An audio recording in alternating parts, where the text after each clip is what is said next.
Railway आणि सेनादलमधील खेळाडूंच्यासाठी एक आनंदाची बातमी आहे.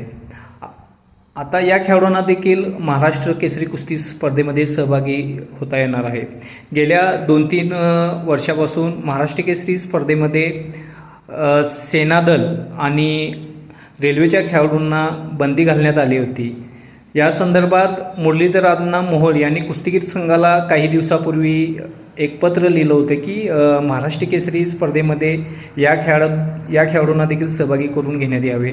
आज कुस्तीगीर संघातर्फे एक पत्रक जारी करण्यात आलेलं आहे. त्या पत्रकामध्ये नमूद करण्यात आलेलं आहे की चालू वर्षीच्या महाराष्ट्र केसरी स्पर्धेमध्ये खुल्या गटामध्ये रेल्वे आणि सेनादलातील खेळाडूंना सहभागी होता येणार आहे.